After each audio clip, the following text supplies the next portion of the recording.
남편이 나를 죽이려고 계획하고 있습니다. 핸드폰이 바닥에 떨어졌습니다. 화면에는 여전히 그 검색 기록이 떠 있었습니다. 사고처럼 보이게 하는 방법, 흔적 없이 독살하는 법, 완벽한 범죄 계획. 내 손이 떨렸습니다. 아니, 온몸이 떨렸습니다. 이건 남편 민수의 핸드폰이었습니다. 내가 5년 동안 사랑했고 2년 전에 결혼한 그 남자애. 그는 나를 죽이려고 계획하고 있었습니다. 시작. 완벽해 보였던 결혼 전 제 이름은 이지현입니다. 31살, 초등학교 음악교사로 일하고 있습니다. 키 160cm, 긴 생머리를 가진 평범한 여자입니다. 남편 박민수는 35살의 보험 설계사입니다. 우리는 3년 전 소개팅으로 만났습니다. 키 180cm, 잘생긴 외모에 부드러운 말투를 가진 그는 첫 만남부터 제 마음을 사로잡았습니다. 지현 씨, 피아노 치는 모습 정말 아름다워요. 그가 미소 지으며 말했습니다. 고마워요. 저는 얼굴이 빨개졌습니다. 언젠가 저만을 위해 연주해 줄 수 있나요? 그의 다정함에 저는 금방 사랑에 빠졌습니다. 6개월의 열정적인 연애 끝에 그가 프러포즈 했습니다. 지현아, 나와 결혼해줘. 평생 너를 행복하게 해줄게. 저는 눈물을 흘리며 네라고 대답했습니다. 결혼식은 아름다웠습니다. 하얀 드레스를 입은 저와 턱시도를 입은 민수, 우리는 영원을 약속했습니다. 건강할 때나 아플 때나 죽음이 우리를 갈라놓을 때까지, 죽음이 우리를 갈라놓을 때까지, 그때는 몰랐습니다. 그 죽음이 이렇게 빨리, 그것도 그의 손에 의해 올 뻔했다는 것을. 챕터 메이 첫 번째 신호. 생명보험 결혼 2개월 후 민수가 제안했습니다. 여보, 우리 생명보험 들자. 생명보험? 왜 갑자기? 나 보험 설계사잖아. 젊을 때 드는 게 좋아. 나중에 뭔가 있으면 서로 보장받을 수 있고. 그래도 우린 아직 젊은데. 바로 그래서야. 젊을수록 보험료가 싸. 그리고 만약을 대비하는 거지. 우리 서로를 위해서. 민수의 설명은 논리적이었습니다. 저는 고개를 끄덕였습니다. 알았어. 얼마짜리로 들까? 5억 정도 어때? 너도, 나도. 5억? 저는 놀랐습니다. 그렇게 큰 금액이 필요해? 여보, 만약 내가 죽으면 넌 혼자 살아야 해. 5억이면 당분간은 걱정 없이 살 수 있잖아. 나도 마찬가지고. 저는 망설였지만 결국 동의했습니다. 그것이 첫 번째 실수였습니다. 보험 가입 후 민수는 묘하게 변했습니다. 더 다정해졌고 더 세심해졌습니다. 하지만 어딘가 계산적인 느낌이 들었습니다. 지현아, 오늘 기분이 어때? 어디 아픈 데 없어? 응, 괜찮아. 왜? 그냥. 네가 건강해야 하니까. 그때는 그저 다정한 남편이라고 생각했습니다. 터메이, 두 번째 신호. 이상한 사고들 보험 가입 3개월 후부터 이상한 일들이 생기기 시작했습니다. 첫 번째는 계단 사고였습니다. 집 계단을 내려가는데 발이 미끄러졌습니다. 아래로 굴러떨어지는 순간 온몸이 차가워졌습니다. 다행히 중간에 멈췄고 가벼운 타박상만 입었습니다. 어떻게 된 거야? 민수가 달려왔습니다. 계단이 미끄러웠어. 뭔가 기름 같은 게. 기름? 민수가 계단을 만져봤습니다. 아무것도 없는데? 분명히 미끄러웠는데. 피곤해서 그런 거 아니야? 조심해야지. 그의 눈빛에서 묘한 것을 느꼈지만 저는 무시했습니다. 두 번째는 한 달 후였습니다. 주말에 민수와 등산을 갔습니다. 산 중턱쯤에서 갑자기 바위가 굴러떨어졌습니다. 제 머리 바로 옆을 스쳐 지나갔습니다. 위험해! 민수가 저를 잡아당겼습니다. 심장이 터질 듯이 뛰었습니다. 저 바위, 괜찮아? 다쳤어? 민수가 걱정스럽게 물었습니다.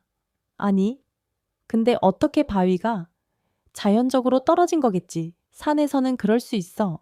하지만 이상했습니다. 우리만 그 구간에 있었고 다른 등산객은 없었습니다. 그리고 민수는 제가 쓰러질 뻔한 순간 왜 그렇게 빨리 반응했을까요? 마치 예상하고 있었던 것처럼. 세 번째는 가장 무서웠습니다. 어느 날 밤 자다가 숨이 막혀 깼습니다. 베개가 제 얼굴을 덮고 있었습니다. 발버둥치며 베개를 밀어냈을 때 민수가 옆에서 자고 있었습니다. 민수야, 저는 그를 흔들어 깨웠습니다. 응? 왜? 그가 졸린 눈으로 물었습니다.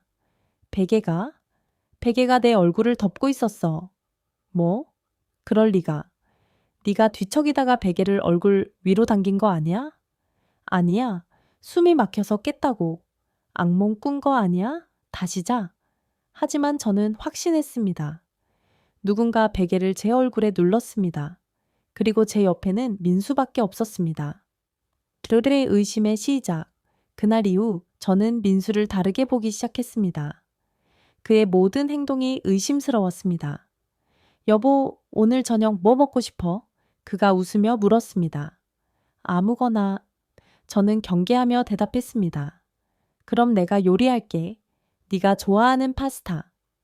예전 같았으면 좋아했을 제안이 이제는 두려웠습니다.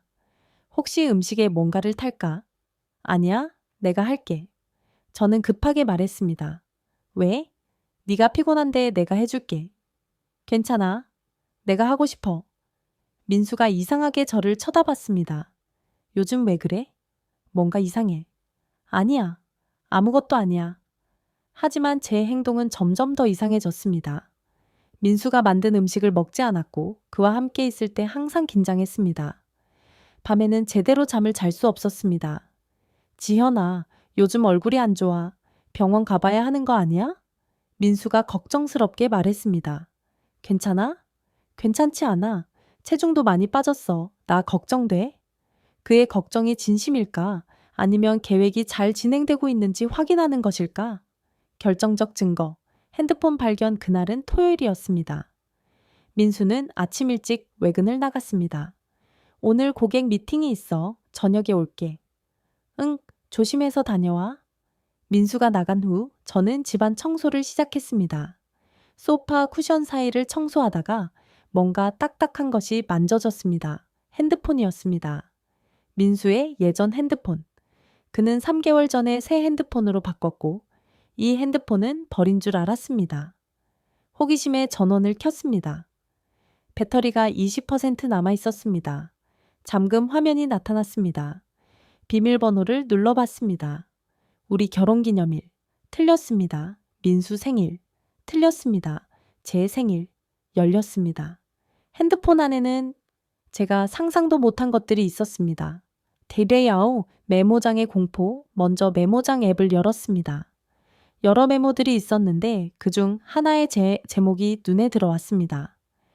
계획 단계별. 손이 떨리며 클릭했습니다. 1단계. 보험 가입 완료. 목표.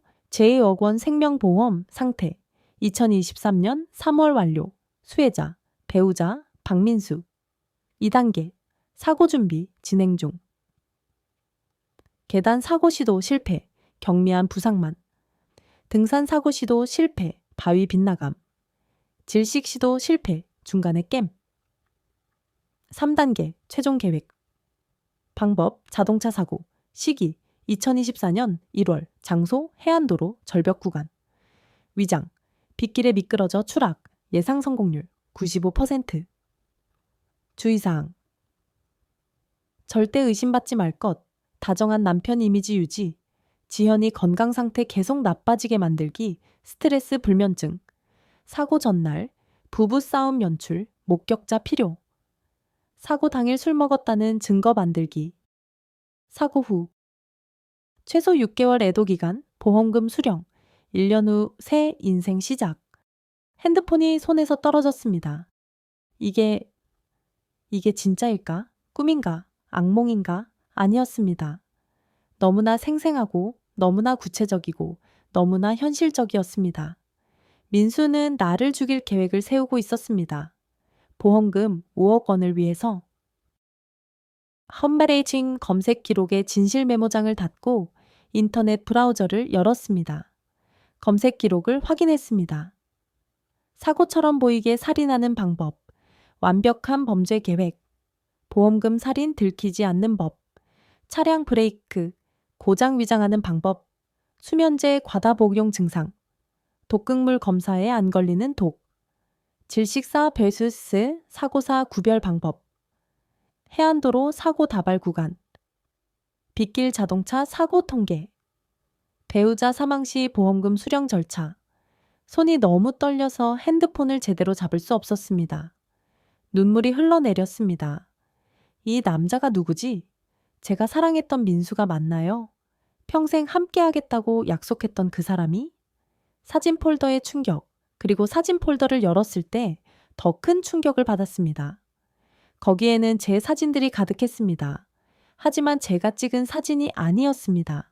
몰래 찍은 사진들이었습니다.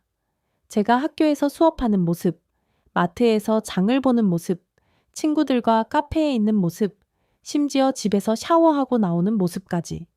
그리고 각 사진마다 메모가 있었습니다. 2023년 5월 15일 오후 3시 학교 음악실 혼자 창문 열려 있음. 2023년 6월 20일 저녁 7시 슈퍼마켓 CCTV 사각지대 확인. 2023년 8월 10일 오후 2시 강변 산책. 사람 없음. 가능성 있음. 마치 저를 연구하고 있는 것 같았습니다. 언제, 어디서, 어떻게 하면 가장 완벽하게 저를 제거할 수 있을지. 서가나 레력카의 카카오톡 대화의 배신, 마지막으로 카카오톡을 열었습니다. 대부분은 고객들과의 대화였지만 하나의 대화방이 눈에 들어왔습니다. 수연, 누구지? 저는 민수의 지인 중에 수연이라는 사람을 아는 게 없었습니다. 대화를 열어봤습니다. 수연. 오빠, 언제쯤 끝나? 기다리는 거 지겨워 죽겠어. 네. 민수. 조금만 더. 계획대로 진행 중이야. 수연. 에이, 벌써 1년 넘게 기다렸잖아. 그냥 이혼하면 안 돼? 민수. 이혼하면 재산 분할해야 해. 그것보다 이게 깔끔해. 5억 받으면 우리 새로 시작할 수 있어. 수연. 진짜 괜찮아? 들키면 어떡해? 민수. 안 들켜. 완벽하게 계획했어. 사고로 처리될 거야. 수연. 그래도 무섭다. 사람을... 민수, 우리 미래를 위한 거야. 넌 나만 믿으면 돼. 끝나면 우리 같이 제주도 가서 살자. 네가 원하던 카페도 차려주고. 수연. 진짜? 약속이야? 민수. 약속해. 사랑해. 수연아. 수연. 나도 사랑해. 빨리 끝내. 그 여자랑 한 지붕 아래 있는 거 생각하면 미치겠어. 민수. 곧 끝나. 조금만 참아. 대화는 3일 전까지 계속되었습니다. 저는 바닥에 주저앉았습니다. 모든 것이 무너졌습니다. 민수는 다른 여자와 바람을 피우고 있었고 저를 죽여서 보험금을 받으려는 계획을 세우고 있었습니다. 그리고 그 돈으로 새로운 여자와 새 인생을 시작하려고. 분노와 공포 사이에서 얼마나 그렇게 앉아 있었을까요? 해가 기울고 있었습니다. 민수가 곧 돌아올 시간이었습니다. 어떻게 해야 할까? 경찰에 신고. 하지만 실제로 범죄가 일어난 건 아닙니다. 계획만으로 처벌받을 수 있을까? 이혼? 하지만 민수가 순순히 받아들일까? 오히려 계획을 앞당기지 않을까? 도망? 어디로? 얼마나? 머리가 복잡했습니다. 심장은 터질 듯이 뛰고 손은 떨리고 숨은 가빠왔습니다. 그때 현관문이 열리는 소리가 들렸습니다. 지연아, 다녀왔어. 민수의 밝은 목소리. 저는 재빨리 핸드폰을 소파 쿠션 사이에 다시 넣고 눈물을 닦았습니다. 응, 어서 와. 제 목소리는 떨렸습니다. 민수가 거실로 들어왔습니다. 그는 평소처럼 미소 짓고 있었습니다.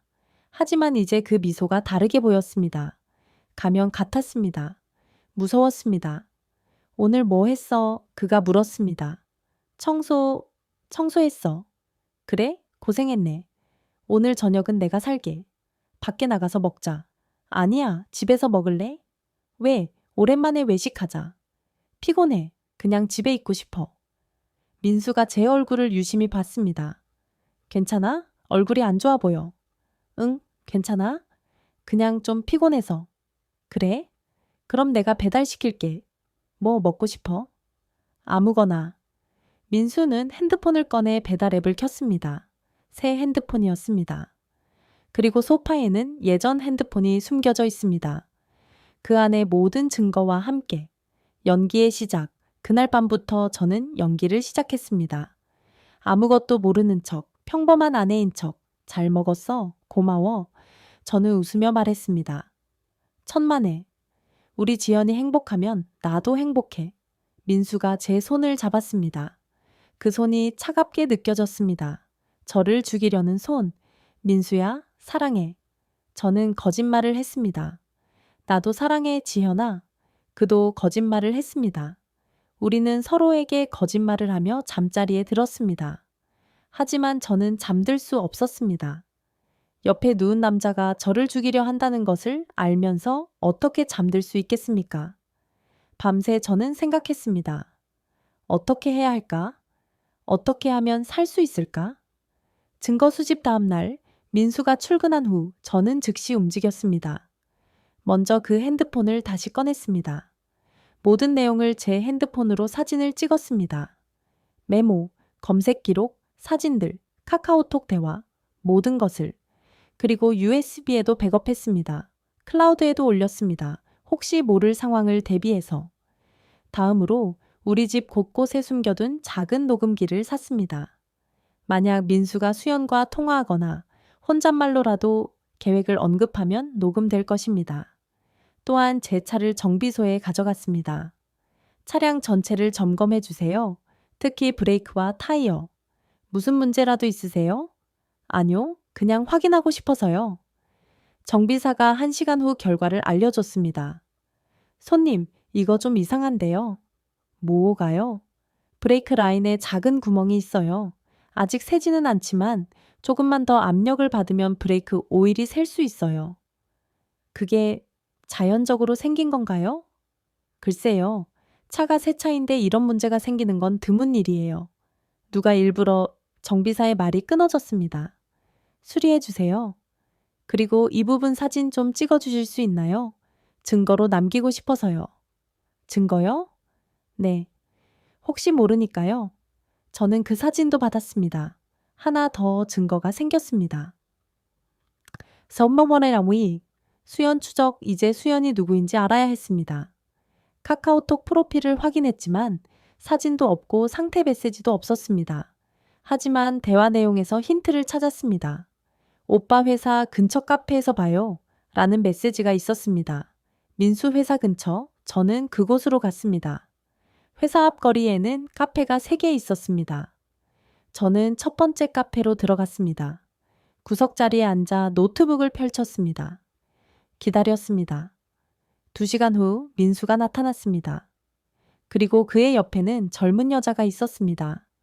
키 106, 지 165cm 정도, 긴 웨이브 머리, 화려한 화장. 아마 20대 중반으로 보였습니다. 그들은 카페 안쪽 자리에 앉았습니다. 저는 모자를 깊이 눌러쓰고 노트북 뒤에 숨었습니다. 오빠, 언제쯤이야?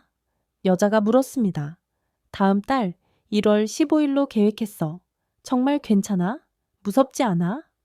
처음엔 무서웠지. 하지만 이제는 괜찮아. 우리 미래를 위한 거니까. 외역받으면 진짜 제주도 가는 거야. 당연하지. 카페도 차려주고 우리 결혼도 하고. 결혼? 여자가 행복하게 웃었습니다.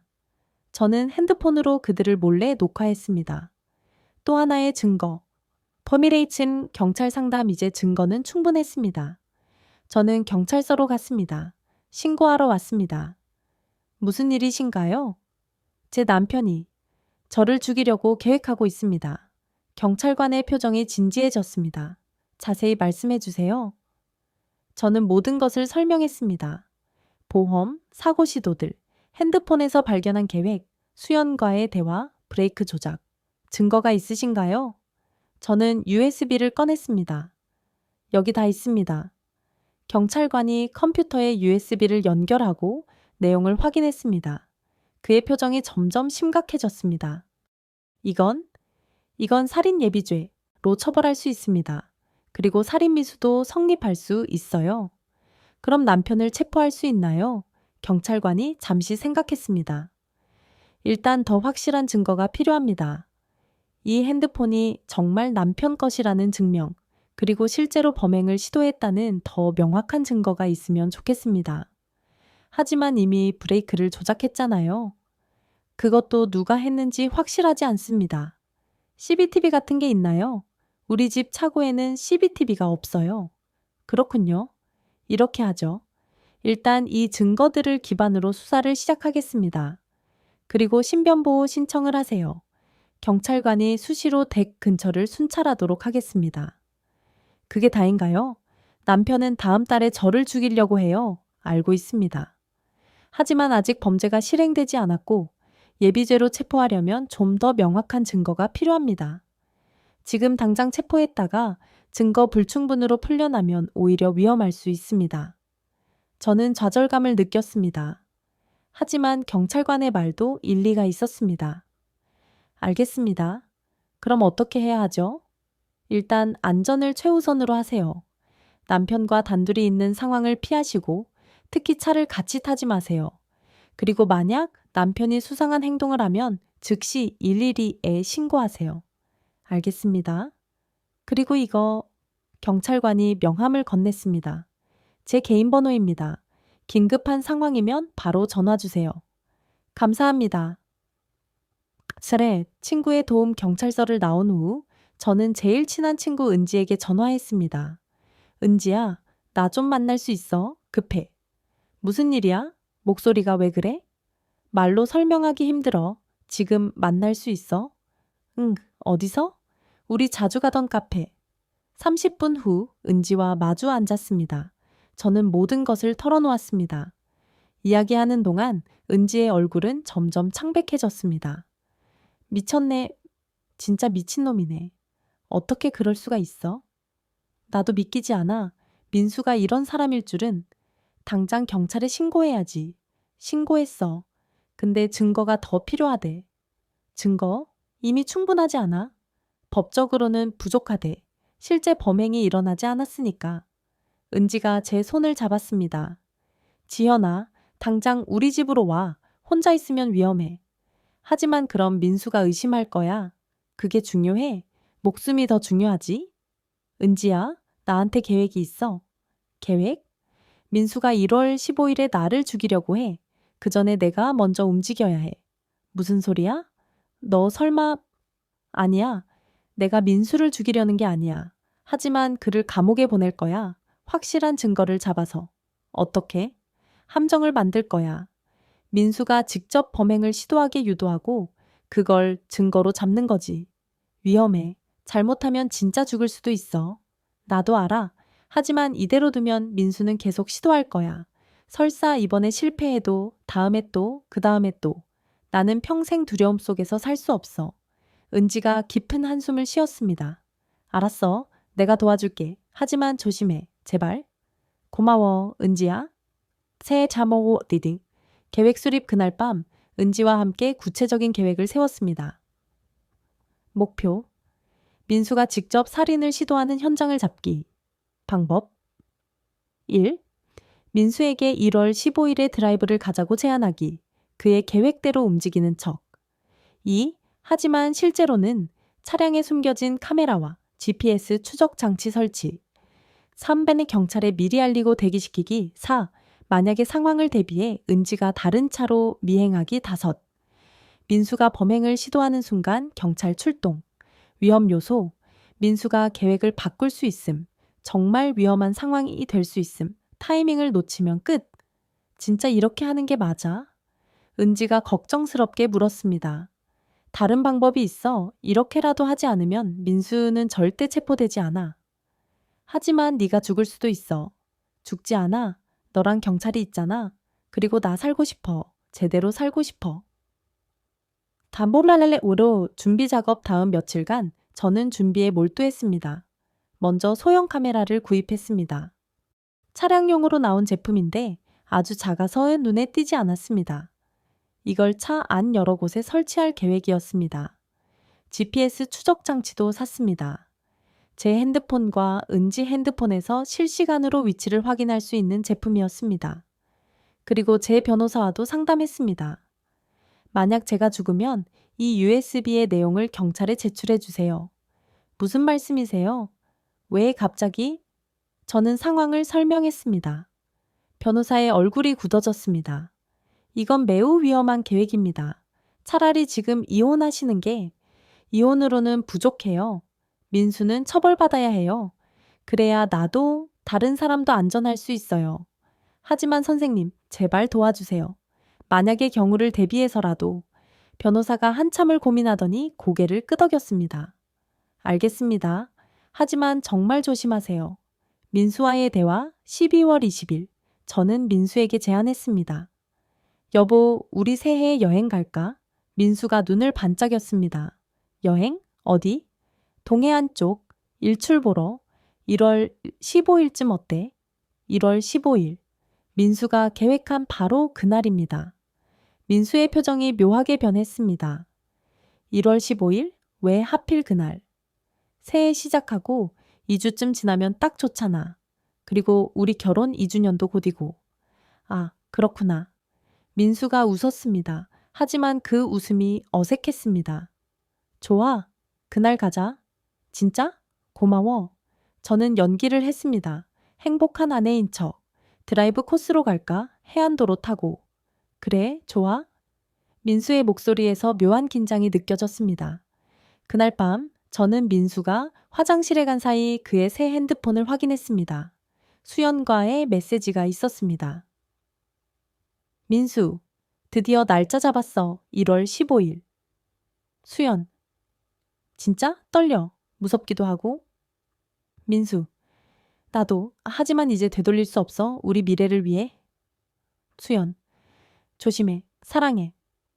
민수, 나도 사랑해. 저는 이를 악물었습니다. 분노가 치밀었지만 참아야 했습니다. 조금만 더. 덤의 야옴보 크리스마스의 거짓말. 12월 25일 크리스마스였습니다. 민수는 선물을 준비했습니다. 지현아, 선물이야. 예쁜 포장지로 쌓인 상자였습니다. 열어보니 목걸이가 들어있었습니다. 예쁘다. 네가 좋아할 것 같아서 해봐. 민수가 직접 목걸이를 채워줬습니다. 그의 손이 제 목에 닿는 순간 온몸에 소름이 돋았습니다. 이 손이 곧 저를 죽이려 할 것입니다. 고마워, 여보. 저는 웃었습니다. 천만에. 평생 함께하자, 지현아. 평생. 그가 말하는 평생은 앞으로 3주밖에 남지 않았습니다. 나도 선물 있어. 저는 제가 준비한 선물을 건넸습니다. 뭐야? 민수가 상자를 열었습니다. 고급 시계였습니다. 와, 이거 비싼 거 아니야? 여보를 위해서라면 시간을 함께 보내자는 의미야. 고마워, 지현아. 사랑해. 나도 사랑해. 우리는 껴안았습니다. 하지만 그 포옹에는 사랑이 없었습니다. 그에게는 탐욕이, 저에게는 증오가 있을 뿐이었습니다. 그날 밤 저는 화장실에서 조용히 울었습니다. 물소리로 소리를 가리며. 한때는 진심으로 사랑했던 사람이 이렇게 변할 수 있다니. 결혼이 이렇게 비극으로 끝날 수 있다니. 새해, 그리고 다가오는 운명 1월 1일. 새해가 밝았습니다. 새해 복 많이 받아, 지현아. 민수가 말했습니다. 여보도. 민수의 눈빛이 이상했습니다. 기대감, 긴장, 아니면 죄책감. 2주 후면 우리 여행 가는 날이네. 민수가 말했습니다. 응, 기대돼? 나도. 하지만 우리가 기대하는 건 완전히 달랐습니다. 민수는 제 죽음을, 저는 그의 체포를. 캄포멜레레이 텐메리. 차량 준비 1월 10일. 저는 은지와 함께 차량에 장비를 설치했습니다. 여기 대시보드 아래에 하나. 조수석 문 손잡이 옆에 하나. 뒷좌석 헤드레스트에 하나. 총 4개의 소형 카메라를 설치했습니다. 모두 차 안 상황을 녹화할 수 있었습니다. GPS 추적 장치는 차 밑에 자석으로 부착했습니다. 테스트해봐. 은지가 말했습니다. 저는 핸드폰 앱을 켰습니다. 차량의 위치가 정확하게 표시되었습니다. 그리고 카메라 영상도 실시간으로 볼 수 있었습니다. 완벽해. 정말 이렇게 하는 거야? 은지가 다시 한번 물었습니다. 응? 이제 되돌릴 수 없어. 무섭지 않아? 무서워 죽겠어. 하지만 해야 해. 은지가 저를 꽉 안아줬습니다. 조심해. 제발 살아서 돌아와.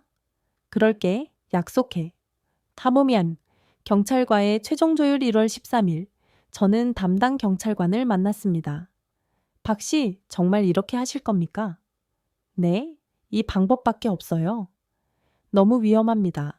차라리 우리가 미리 체포를, 증거가 부족하다고 하셨잖아요. 이렇게라도 하지 않으면 민수는 빠져나갈 거예요. 경찰관이 한숨을 쉬었습니다. 알겠습니다. 우리가 최대한 가까이에서 대기하겠습니다. 이게 신호기예요. 작은 버튼 같은 장치였습니다. 이걸 주머니에 넣고 계세요. 위험하다 싶으면 누르세요. 그럼 우리가 즉시 출동합니다. 알겠습니다. 그리고 이건 경찰관이 작은 녹음기를 건넸습니다. 목걸이 형태예요. 착용하세요. 대화 내용을 모두 녹음합니다. 고마워요. 박 씨, 목숨을 걸 만한 가치가 있습니까? 네, 내 인생을 되찾는 거니까요. 제이 크리 1월 14일 전날 밤 여행 전날 밤이었습니다. 민수는 평소보다 더 다정했습니다. 내일 날씨 좋대. 일출 보기 딱 좋을 거야. 그래? 응. 일찍 출발하자. 새벽 5시쯤?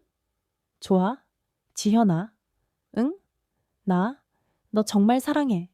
민수의 목소리가 떨렸습니다. 죄책감일까요? 아니면 연기일까요? 나도 사랑해. 저도 거짓말을 했습니다. 그날 밤 저는 거의 잠을 이루지 못했습니다. 내일이면 모든 게 끝납니다. 내가 죽거나 민수가 감옥에 가거나. 새벽 3시 저는 은지에게 메시지를 보냈습니다. 잠 와? 은지 벗고 하나 더. 너는? 처분아.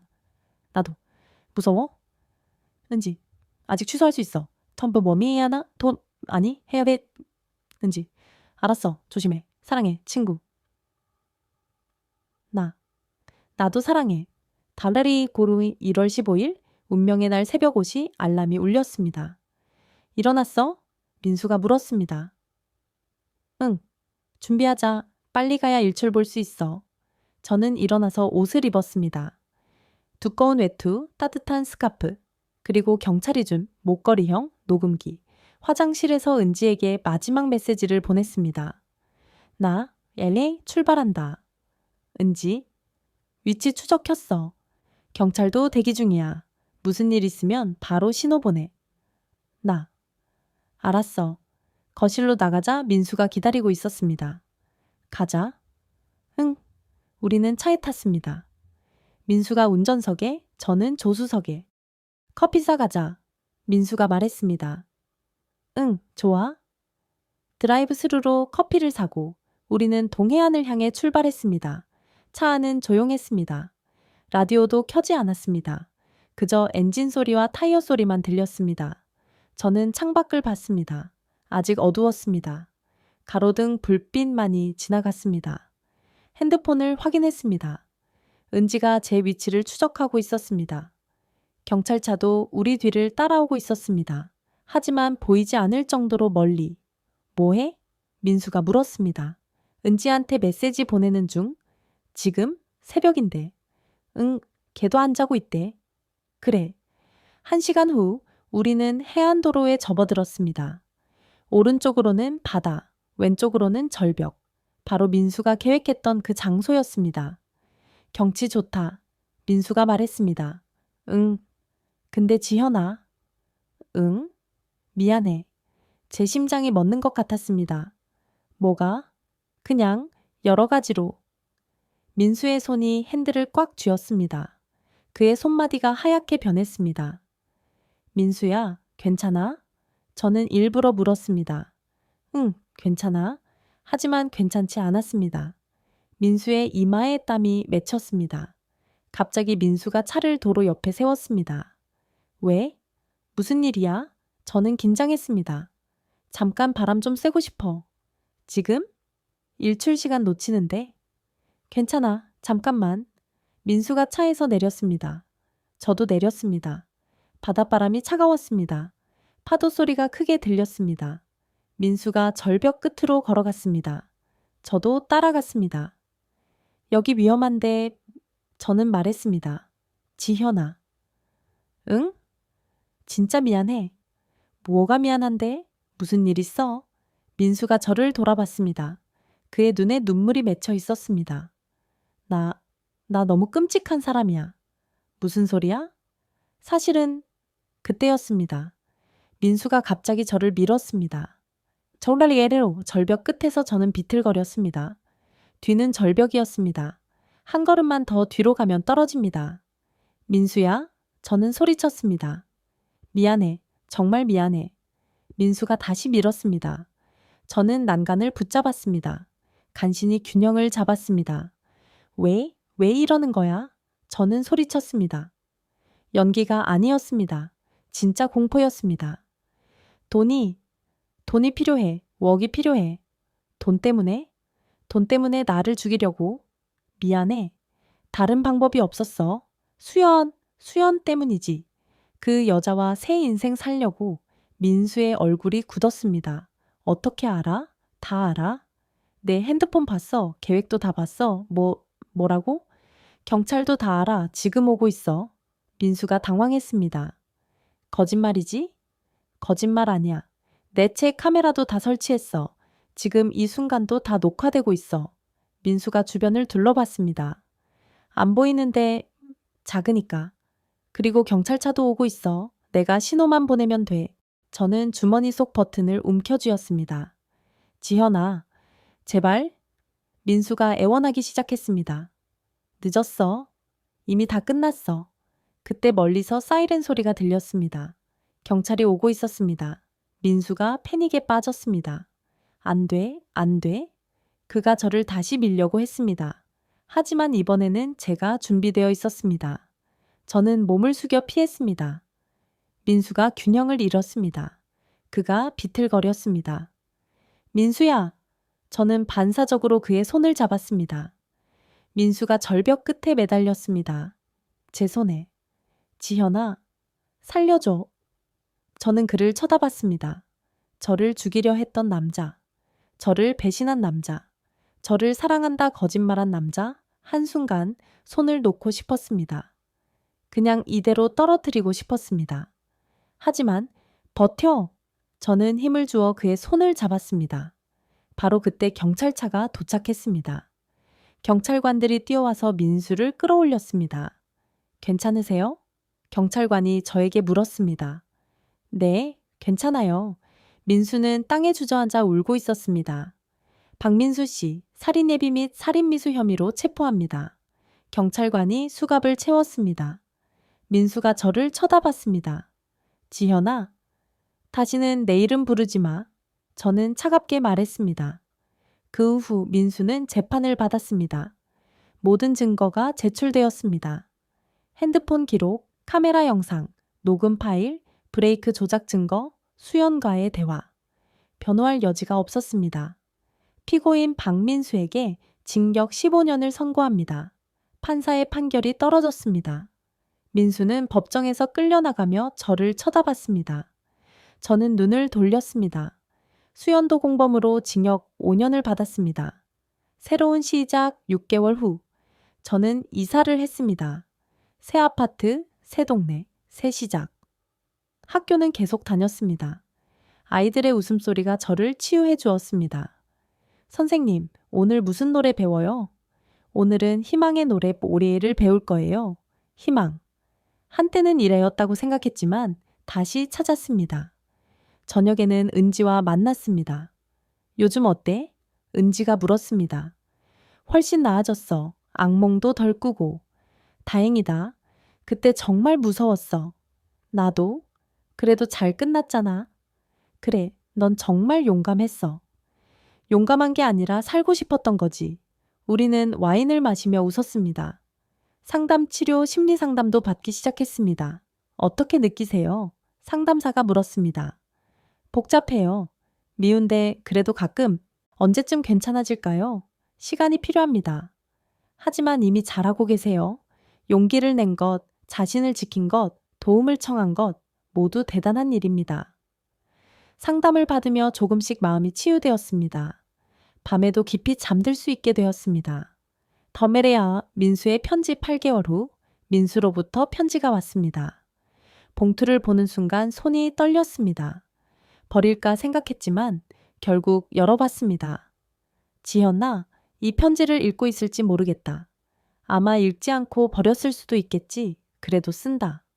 미안하다는 말이 얼마나 무의미한지 안다. 내가 저지른 일은 용서받을 수 없는 일이다. 네가 나를 죽도록 미워해도 평생 원망해도 그건 당연한 일이다. 감옥에서 매일 생각한다. 어떻게 내가 그렇게까지 변할 수 있었을까? 어떻게 사랑했던 사람을 죽이려 했을까? 탐욕이었다. 돈에 눈이 멀었다. 수연에게 빠져서 정신을 잃었다. 변명이다. 다 내 잘못이다. 지현아, 넌 아무 잘못 없다. 넌 좋은 아내였고 좋은 사람이었다. 문제는 전부 나였다. 네가 날 살려준 것, 절벽에서 손을 잡아준 것 평생 잊지 못할 거다. 내가 죽으려 했던 사람이 날 살렸다. 그게 얼마나 부끄러운지 모른다. 용서를 구하는 건 아니다. 그럴 자격 없다. 그냥 미안하다는 말을 하고 싶었다. 부디 행복해라. 좋은 사람 만나서 진짜 사랑을 하길 바란다. 넌 그럴 자격이 있다. 미안하다. 민수, 편지를 읽으며 눈물이 났습니다. 미운데 슬펐습니다. 배신당했는데 불쌍했습니다. 하지만 답장은 하지 않았습니다. 그럴 필요가 없었습니다. 이제 민수는 제 인생의 일부가 아니니까요. 법정에서의 재회 1년 후 민수의 항소심이 있었습니다. 저는 증인으로 출석했습니다. 법정에서 민수를 다시 봤습니다. 많이 야위었고 머리에 흰머리가 섞여 있었습니다. 죄수복을 입은 그는 완전히 다른 사람처럼 보였습니다. 증인 피고인과의 관계를 말씀해 주세요. 검사가 물었습니다. 전 남편입니다. 피고인이 증인을 살해하려 한 이유가 무엇이라고 생각하십니까? 보험금 때문입니다. 그리고 다른 여자와 새 인생을 살기 위해서였습니다. 사건 당일 절벽에서 피고인을 구하셨다고 들었습니다. 왜 그러셨습니까? 저는 민수를 쳐다봤습니다. 그도 저를 보고 있었습니다. 저도 잘 모르겠습니다. 반사적으로 그냥 사람이 떨어질 것 같아서요. 피고인에 대해 어떤 감정을 갖고 계십니까? 미움도 있고 배신감도 있습니다. 하지만 동시에 슬픕니다. 한때 사랑했던 사람이 이렇게 되었다는 게 피고인의 감형을 원하십니까? 아니요. 법이 정한 벌을 받아야 한다고 생각합니다. 항소는 기각되었습니다. 민수는 15년을 다 채워야 했습니다. 법정을 나가는데 민수가 외쳤습니다. 지현아, 저는 걸음을 멈췄지만 돌아보지 않았습니다. 미안해, 정말 미안해. 저는 그냥 걸었습니다. 뒤를 돌아보지 않았습니다.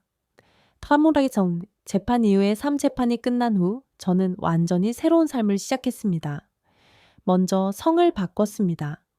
박 씨에서 본래 성인이 씨로 되돌렸습니다. 더 이상 박민수와 연결되고 싶지 않았습니다. 학교에서는 승진 제안을 받았습니다. 이 선생님, 음악부장 맡아주실 수 있어요? 제가요? 네. 학생들이 선생님을 정말 좋아하고 실력도 뛰어나시잖아요. 감사합니다. 하겠습니다. 새로운 책임감이 생겼습니다. 그게 좋았습니다. 과거를 잊고 미래에 집중할 수 있었습니다. 제리아오 새로운 사람 1년 반 후 은지가 소개팅을 제안했습니다. 이제 괜찮겠어? 새로운 사람 만나보는 거. 글쎄, 아직은. 지현아, 민수 때문에 평생 혼자 살 거야. 그건 민수가 원하는 거잖아. 은지의 말이 맞았습니다. 제 인생을 망치는 건 민수가 아니라 제가 되는 것이었습니다. 알았어. 한번 만나볼게. 소개팅 남자는 김준호라는 이름의 건축가였습니다. 38살, 침착하고 따뜻한 인상이었습니다. 안녕하세요. 이지현입니다. 김준호입니다. 만나서 반갑습니다. 우리는 카페에 앉았습니다. 처음에는 어색했지만 대화를 나누며 편안해졌습니다. 음악 선생님이시라고요? 네. 초등학교에서 아이들 가르치고 있어요. 좋은 일 하시네요. 저는 건물 설계하는 게 전부라? 건축도 멋진 일이잖아요. 사람들이 살 공간을 만드는 거니까. 준호가 웃었습니다. 그렇게 생각해 주시니 감사하네요. 우리는 3시간을 이야기했습니다. 편안했습니다. 민수와 처음 만났을 때의 설렘은 없었지만 대신 안정감이 있었습니다. 다음에 또 만날 수 있을까요? 준호가 조심스럽게 물었습니다. 저는 잠시 망설였습니다. 그리고 고개를 끄덕였습니다. 네, 좋아요. 천천히, 조심스럽게 준호와는 천천히 관계를 발전시켰습니다. 두 번째 만남에서 그는 제 과거에 대해 물었습니다. 결혼하신 적 있으세요? 저는 준비한 대답을 했습니다. 네, 이혼했어요. 아, 죄송합니다. 제가 무례한 질문을 괜찮아요. 숨길 이유는 없으니까요. 좋지 않게 끝났어요. 힘드셨겠어요? 많이요. 하지만 이제 괜찮아요. 준호는 더 깊이 묻지 않았습니다. 그게 고마웠습니다. 세 번째 만남에서 그가 말했습니다. 저도 결혼했다 이혼했어요. 그래요? 네. 5년 전에. 서로 맞지 않아서 평화롭게 헤어졌어요. 아직도 가끔 연락해요. 좋은 관계를 유지하시는군요. 애썼어요. 서로 미워하며 살기는 싫었거든요. 저는 조금 부러웠습니다. 평화로운 이별. 저에게는 없었던 것. 과거를 말하다 다섯 번째 만남에서 저는 진실을 말하기로 했습니다. 준호 씨, 제 과거에 대해 말씀드릴 게 있어요. 들을 준비되어 있어요. 저는 깊게 숨을 쉬었습니다. 전 남편이 저를 죽이려 했어요. 준호의 표정이 굳었습니다. 뭐라고요? 보험금 때문이었어요. 5억. 그리고 바람피운 여자와 새 인생 살려고. 저는 모든 것을 이야기했습니다. 보험, 사고 시도들, 핸드폰 발견, 절벽에서의 대결, 재판. 준호는 조용히 듣고 있었습니다. 지금은 그 사람 감옥에 있어요. 15년형을 받았어요. 이야기를 끝내고 저는 준호를 쳐다봤습니다. 그가 어떤 반응을 보일지 두려웠습니다. 도망칠까? 무서워할까? 하지만 준호는 제 손을 잡았습니다. 힘드셨겠어요? 많이요. 잘 이겨내셨어요? 용감하셨어요? 용감한 게 아니라 살고 싶었던 거예요. 그게 용기예요. 준호는 저를 떠나지 않았습니다. 오히려 더 가까워졌습니다. 첫 키스 석 달 후 준호와 산책을 하고 있었습니다. 날씨 좋네요. 준호가 말했습니다. 네, 가을이 오고 있어요. 지현 씨. 네? 저 고백해도 될까요? 제 심장이 빨리 뛰었습니다. 네, 지현 씨를 좋아합니다. 많이요? 저는 그를 쳐다봤습니다. 진심이 느껴졌습니다. 저도 준호 씨를 좋아해요. 준호가 조심스럽게 다가왔습니다. 키스해도 될까요? 저는 고개를 끄덕였습니다. 우리의 첫 키스는 부드럽고 따뜻했습니다. 민수와의 첫 키스처럼 격정적이지 않았지만 더 진실했습니다. 트라우마와의 싸움하지만 모든 게 순탄하지는 않았습니다. 어느 날 밤 준호와 함께 영화를 보다가 갑자기 공황 발작이 왔습니다. 영화 속 장면, 남자가 여자를 절벽으로 밀어내는 장면을 보는 순간 숨이 막혔습니다. 지현 씨, 괜찮으세요? 준호가 물었습니다. 숨이 안 쉬어져요. 준호가 급히 저를 극장 밖으로 데리고 나갔습니다. 천천히 숨 쉬세요.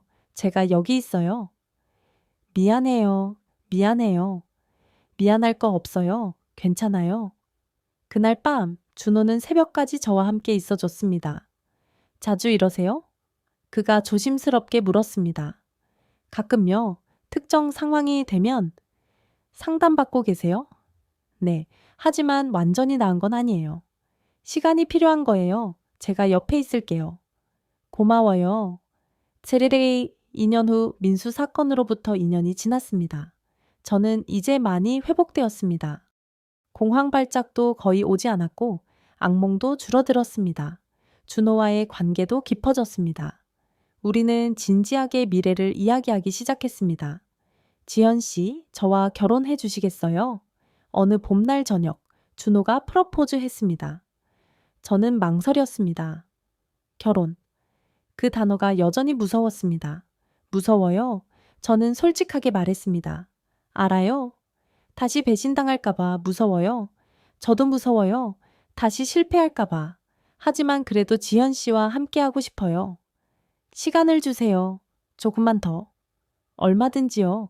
제 마음은 변하지 않을 거예요. 달의 터우용. 민수의 소식 그 무렵 민수에 대한 소식을 들었습니다. 감옥에서 모범수로 지내고 있다고 했습니다. 교도소 도서관에서 일하며 다른 수감자들에게 영어를 가르치고 있다고. 수연은 출소 후 다시는 연락이 없었다고 합니다. 민수를 버린 것이죠. 민수가 또 편지 보냈어요. 변호사가 말했습니다. 이번엔 안 받겠습니다. 알겠습니다. 저는 더 이상 민수의 소식을 듣고 싶지 않았습니다. 그는 제 과거였고 저는 미래를 향해 가고 있었으니까요. 결혼 결심 6개월 후 저는 준호의 프러포즈를 받아들였습니다. 결혼해요. 정말요? 준호가 놀라며 물었습니다. 네. 무섭지만 준호 씨와라면 할 수 있을 것 같아요. 행복하게 해줄게요. 약속해요. 저도 노력할게요. 하지만 조건이 있었습니다. 보험은 안 들 거예요. 네? 생명보험 절대 안 들 거예요. 준호가 이해했습니다. 알았어요? 안 들어도 돼요.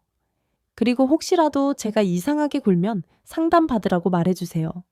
당연하죠. 저 완벽하지 않아요. 상처가 많고 때때로 무너지고 트라우마도 있어요. 저도 완벽하지 않아요. 함께 노력해요. 작은 결혼식. 결혼식은 작게 했습니다. 가족과 친구들만 초대했습니다. 은지가 저의 들러리를 서주었습니다. 드디어 행복해지는구나. 은지가 눈물을 흘리며 말했습니다. 응, 고마워, 은지야. 네가 없었으면 여기까지 못 왔을 거야. 무슨 소리. 다 네가 강했으니까. 결혼식장에는 피아노가 있었습니다. 제가 직접 연주하기로 했습니다. 손님들 앞에서 저는 피아노 앞에 앉았습니다. 한때 민수가 피아노 치는 모습이 아름답다고 말했던 그 피아노. 하지만 이제 그 기억은 아프지 않았습니다. 제 손가락이 건반을 누르기 시작했습니다. 슈베르트의 즉흥곡, 희망과 재생을 담은 곡이었습니다. 연주하는 동안 저는 눈물을 흘렸습니다. 기쁨의 눈물이었습니다. 준호가 저를 바라보며 웃고 있었습니다. 신혼여행은 유럽으로 갔습니다. 오스트리아 빈 음악의 도시. 여기 너무 아름답다. 저는 감탄했습니다. 그러게요. 지연 씨 표정 보니까 제가 다 행복하네요. 우리는 슈베르트 생가를 방문했습니다. 모차르트의 집도 갔습니다. 어느 날 저녁, 빈 국립 오페라 하우스에서 공연을 봤습니다. 피가로의 결혼. 결혼을 주제로 한 오페라. 한때는 이런 걸 볼 용기가 없었을 것입니다. 하지만 이제는 괜찮았습니다. 공연이 끝난 후 준호가 물었습니다. 행복하세요? 네, 정말로요.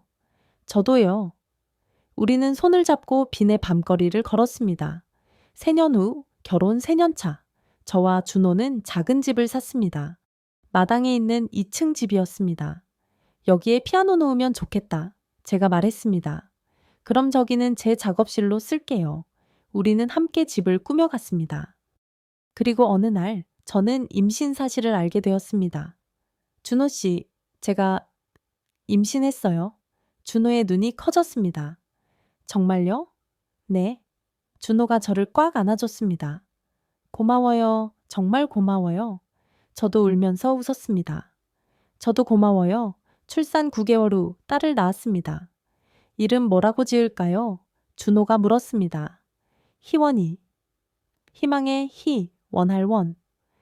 희원이 좋네요. 작은 희원이를 안고 있자니 모든 고통이 의미 있었다는 생각이 들었습니다. 그 지옥을 통과했기에 지금의 행복이 더 소중했습니다. 엄마가 많이 힘들었단다. 하지만 이겨냈어. 그래서 네가 여기 있는 거야. 희원이는 자고 있었습니다. 평화로운 얼굴이었습니다. 덤의 H머린, 민수의 마지막 편지 희원이가 돌이 되었을 때 민수로부터 마지막 편지가 왔습니다. 이번에는 읽기로 했습니다. 지현아, 이게 마지막 편지다. 더 이상 너를 괴롭히지 않을 것이다. 너한테 들었다. 재혼했고 아이도 낳았다고 축하한다. 진심으로. 나는 여기서 7년을 더 있어야 한다. 나올 때쯤이면 40이 넘었겠지. 인생의 절반을 감옥에서 보내는 거다. 후회한다. 매일 매순간 후회한다. 어떻게 그런 생각을 했는지, 어떻게 그런 행동을 했는지 하지만 이제 알았다. 이게 내가 받아야 할 벌이라는 것을, 그리고 네가 행복하다는 소식이 나에게는 구원이라는 것을. 내가 망친 내 인생을 네가 다시 일으켜 세웠다. 너는 강한 사람이다. 항상 그랬다. 부디 행복하게 살아라. 그게 내가 바랄 수 있는 전부다. 그리고 마지막으로 말한다. 미안하다. 사랑했다. 잘 살아라. 민수. 편지를 다 읽고 저는 조용히 접어서 서랍에 넣었습니다. 무슨 편지예요? 준호가 물었습니다. 과거로부터 온 편지요. 하지만 이제 답할 필요 없는. 그래요. 과거는 과거니까요. 저는 고개를 끄덕였습니다. 그리고 희원이를 안아 올렸습니다. 엄마? 희원이가 웃으며 말했습니다. 그래, 엄마야. 사랑해, 우리 희원이. 더버리아바레닝. 5년 후 진정한 용서 민수 사건으로부터 7년이 지났습니다. 저는 이제 40이 되었습니다. 희원이는 5살, 동생 준서는 2살이 되었습니다. 학교에서는 교감 선생님이 되었습니다. 제 인생은 안정적이고 행복했습니다. 어느 날 은지가 물었습니다. 민수 생각 아직 해? 가끔. 근데 이제 화는 안 나. 진짜? 응. 이상하게. 그냥 불쌍하다는 생각이 들어. 용서한 거야? 저는 한참을 생각했습니다. 용서라기보다는 놓아준 것 같아. 그 사람도, 그 기억도, 그 감정도 다 놓아줬어. 대단하다, 진짜. 대단한 게 아니야. 그냥 더 이상 과거에 묶여있고 싶지 않았어. 내 인생이 너무 소중하니까. 다베레스 홈플레이 학교에서의 강연 어느 날 학교에서 학부모 대상 강연을 하게 되었습니다. 주제는 역경을 이기는 힘. 많은 학부모들이 왔습니다. 저는 단상에 섰습니다. 안녕하세요. 이지현입니다. 저는 제 이야기를 했습니다. 물론 구체적인 내용은 빼고 큰 틀만. 저는 한때 제 인생이 끝났다고 생각했습니다. 가장 믿었던 사람에게 배신당했고 죽을 뻔했습니다. 사람들이 집중해서 들었습니다. 하지만 포기하지 않았습니다. 도움을 청했고 싸웠고 이겨냈습니다. 그리고 지금 여기 서 있습니다. 박수가 터져 나왔습니다. 여러분도 힘든 시기가 있을 겁니다. 하지만 포기하지 마세요. 도움을 청하세요. 싸우세요. 그러면 반드시 이겨낼 수 있습니다. 강연 후 한 여성이 다가왔습니다. 선생님, 저도 지금 비슷한 상황이에요. 남편이 폭력을 휘두르는데 어떻게 해야 할지. 저는 그녀의 손을 잡았습니다. 일단 안전한 곳으로 가세요. 그리고 신고하세요. 혼자 견디려 하지 마세요. 무서워요. 알아요. 저도 무서웠어요. 하지만 해야 해요. 당신의 인생을 지키기 위해서. 저는 그녀에게 도움을 줄 수 있는 기관 연락처를 알려줬습니다. 한 달 후 그 여성으로부터 연락이 왔습니다. 선생님, 남편과 이혼했어요. 아이들과 함께 새 출발했어요. 감사합니다. 잘하셨어요. 정말 잘하셨어요. 제 경험이 다른 사람을 돕고 있었습니다. 그게 의미 있었습니다. 지리, 거의 민수의 출소 8년 후 민수가 출소했습니다. 모범수로 형기를 2년 감면받았다고 했습니다. 저는 그 소식을 들었지만 아무 감정이 일지 않았습니다. 그저 한 사람이 감옥에서 나왔다는 사실일 뿐이었습니다.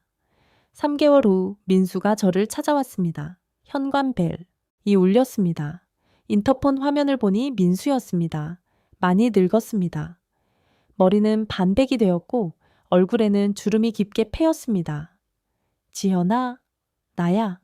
심장이 두근거렸습니다. 하지만 두려움은 아니었습니다. 그냥 낯선 감정이었습니다. 준호가 옆에 있었습니다. 제가 나갈까요? 아니요, 같이 나가요. 우리는 함께 밖으로 나갔습니다. 현관문을 열자 민수가 서 있었습니다. 지현아, 이지현입니다. 박지현이 아니에요. 제가 말했습니다. 아, 그렇구나. 미안해. 민수가 고개를 숙였습니다. 이렇게 찾아와서 미안해. 그냥 직접 사과하고 싶었어. 더 이상 사과는 필요 없어요. 알아. 하지만 민수의 목소리가 떨렸습니다. 내가 저질렀던 일을 평생 후회하며 살 거야. 너를 정말 죽이려 했어. 그게 얼마나 끔찍한 일인지 이제야 알겠어. 준호가 제 손을 잡아줬습니다. 민수 씨, 제가 침착하게 말했습니다. 당신이 감옥에 있는 동안 저는 제 인생을 다시 세웠어요. 재혼했고 아이도 둘 낳았어요. 행복하게 살고 있어요. 알아? 들었어. 당신의 사과를 받아들여요. 하지만 용서는 제가 당신을 위해 하는 게 아니에요. 저 자신을 위해 하는 거예요. 더 이상 증오에 묶여 있고 싶지 않아서요. 민수가 눈물을 흘렸습니다. 고마워. 정말 고마워. 이제 가요. 그리고 다시는 찾아오지 마세요. 우리 둘 다 각자의 길을 가야 해요. 알겠어. 행복하게 살아. 제발. 민수가 돌아서서 걸어갔습니다. 점점 작아지는 그의 뒷모습을 보며 저는 깊이 숨을 쉬었습니다. 괜찮으세요? 준호가 물었습니다. 네, 이상하게 후련해요. 정말 대단하세요. 대단한 게 아니에요. 그냥 이제 정말로 끝난 것 같아요. 우리는 집으로 들어갔습니다. 희원이와 준서가 뛰어왔습니다. 엄마, 아빠. 그래, 우리 예쁜이들. 저는 아이들을 안았습니다. 이게 제 현실이었습니다. 이게 제가 지켜낸 인생이었습니다. 제리랭 10년 후 완전한 평화 민수 사건으로부터 15년이 지났습니다. 저는 이제 45, 준호는 50이 되었습니다. 희원이는 10살, 준서는 7살이 되었습니다. 저는 교장 선생님이 되었습니다. 제 학교는 음악 교육으로 유명해졌습니다.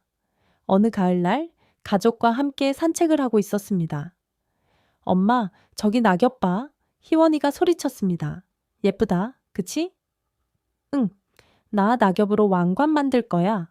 아이들이 뛰어다니며 놀았습니다. 준호와 저는 그 모습을 보며 걸었습니다. 행복해요. 준호가 물었습니다. 너무 행복해요. 믿기지 않을 정도로요. 저도요. 준호 씨 고마워요. 저를 믿어주고 기다려주고 사랑해줘서. 제가 더 감사하죠. 지연 씨를 만난 게 제 인생 최고의 행운이에요. 우리는 손을 잡고 걸었습니다.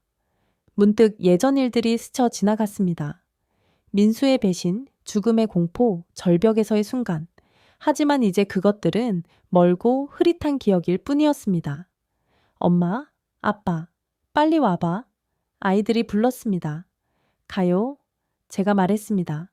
우리는 아이들에게로 뛰어갔습니다. 석포, 책 출간 다음에 저는 책을 쓰기로 결심했습니다. 제목은 절벽 끝에서 살아남기, 배신과 용서 사이. 제 이야기를 담은 책이었습니다. 물론 개인정보는 바꾸고 상처받을 수 있는 부분은 조심스럽게 다뤘습니다. 책은 출간되자마자 베스트셀러가 되었습니다. 놀랍고 용감한 이야기, 한 서평 모든 여성이, 읽어야 할 생존이, 또 다른 서평 희망과 회복의 메시지, 한 독자의 리뷰 많은 사람들이 제게 연락을 해왔습니다. 선생님, 책 읽고 용기를 얻었어요.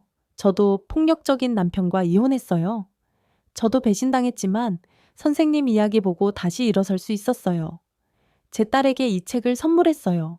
절대 포기하지 말라고. 제 고통이 다른 사람들에게 희망이 되고 있었습니다. 덤모웨이 강연 투어 책의 성공으로 전국 강연 투어를 하게 되었습니다. 서울, 부산, 대구, 광주, 대전, 많은 도시를 다니며 제 이야기를 나눴습니다. 어느 강연장에서 한 여성이 질문했습니다. 어떻게 그렇게 용감할 수 있었어요? 용감한 게 아니었어요. 저는 대답했습니다. 그냥 살고 싶었어요. 제 인생을 포기하고 싶지 않았어요. 두렵지 않으셨어요? 너무 무서웠어요. 매일 밤 악몽을 꿨어요. 하지만 두려움보다 더 강한 게 있었어요. 살고 싶다는 의지가요. 남편을 용서할 수 있었던 이유는요. 저는 잠시 생각했습니다. 용서는 그 사람을 위한 게 아니에요. 저 자신을 위한 거예요. 증오에 묶여 있으면 제가 계속 피해자로 남아요. 용서하고 놓아주면서 저는 생존자가 됐어요. 승리자가 됐어요. 강연장에 박수가 울려 퍼졌습니다. 체라모본 민수의 소식, 그 무렵 민수에 대한 소식을 우연히 들었습니다. 작은 회사에서 일하며 조용히 살고 있다고 했습니다. 재혼은 하지 않았고 혼자 살고 있다고. 가끔 제 책을 읽는다고 했습니다. 자신의 범죄를 다룬 책을 변호사를 통해 메시지를 보내왔습니다. 지현 씨의 책을 읽었습니다. 제가 얼마나 끔찍한 일을 저질렀는지 다시 한번 깨달았습니다. 용서해 주셔서 감사합니다. 당신의 행복을 멀리서 응원합니다. 저는 답장하지 않았습니다. 할 필요가 없었습니다. 이미 모든 것이 끝났으니까요. 도니 폰 희원이의 질문. 희원이가 12살이 되던 해 제게 물었습니다. 엄마, 책에 나온 그 나쁜 남자가 우리 진짜 아빠야? 저는 놀라서 희원이를 쳐다봤습니다. 그게 무슨 소리니? 학교에서 친구들이 그러더라. 엄마 책 읽어보니까 그 남자가 엄마 전 남편이래. 그럼 그게 내 아빠 아니야? 제 심장이 철렁했습니다. 이 순간이 올 줄 알았지만 막상 닥치니 말문이 막혔습니다. 희원아, 앉아봐. 희원이가 제 옆에 앉았습니다. 그래? 그 사람은 엄마의 전 남편이었어. 하지만 너의 아빠는 지금 너의 아빠야. 김준호 아빠. 그럼 나는 먼 준호 아빠와 엄마의 딸이야. 사랑으로 태어난 소중한 딸. 그 나쁜 남자와는 아무 상관없어. 전혀 없어. 너와 그 사람은 아무 관계가 없어. 희원이가 안도한 표정을 지었습니다. 다행이다. 친구들이 이상한 말 해서 무서웠어. 희원아, 엄마가 말해줄게. 사람은 과거로 정의되지 않아. 엄마도 끔찍한 일을 겪었지만 그게 엄마의 전부가 아니야. 엄마는 그걸 이겨냈고 지금 행복해. 응. 너도 마찬가지야. 네가 어떤 이야기를 듣든 넌 사랑받는 아이야. 우리 가족의 소중한 일원이야. 희원이가 저를 꽉 안아줬습니다. 사랑해, 엄마. 나도 사랑해, 우리 딸. 20년 후 원형 완성 민수 사건으로부터 20년이 지났습니다. 저는 이제 50이 되었습니다. 희원이는 15, 준서는 12살이 되었습니다. 저는 교육청에서 일하며 학교 폭력과 가정폭력 예방 프로그램을 만들고 있었습니다. 제 경험이 정책이 되고 많은 사람들을 돕고 있었습니다. 어느 날 희원이가 말했습니다. 엄마, 나 나중에 경찰 되고 싶어. 경찰? 응. 엄마처럼 나쁜 사람들한테 당하는 사람들을 구하고 싶어. 제 눈에 눈물이 맺혔습니다. 좋은 꿈이다, 희원아. 엄마가 용감했던 것처럼 나도 용감하고 싶어. 넌 이미 용감해. 그리고 착해. 그게 가장 중요해. 준서도 말했습니다. 나는 건축가 될 거야, 아빠처럼. 그래서 사람들이 안전하게 살 수 있는 집을 만들 거야. 제 두 아이들이 제 고통에서 배운 것들을 긍정적인 방향으로 승화시키고 있었습니다. 지게이 오늘 마지막 만남 민수사건 25년 후 저는 55이 되었습니다. 어느 날 병원에서 연락이 왔습니다. 이지현님 맞으십니까? 박민수 씨의 보호자로 등록되어 있어서 연락드립니다. 무슨 일이신가요? 박민수 씨가 췌장암 말기로 입원하셨습니다. 보호자가 없으셔서 저는 망설였습니다. 가야 할까? 아니면 무시해야 할까? 준호에게 물었습니다. 어떻게 하는 게 좋을까요? 지현 씨 마음이 편한 쪽으로 하세요. 가든 안 가든 전 지지할게요. 저는 결국 병원에 가기로 했습니다. 병실 문을 열었을 때 민수는 거의 알아볼 수 없을 정도로 야위어 있었습니다. 지현아, 그가 약한 목소리로 말했습니다. 왔어요. 저는 침대 옆에 앉았습니다. 와줘서 고마워. 얼마나 남았대요? 한 달, 많으면 2달. 침묵이 흘렀습니다.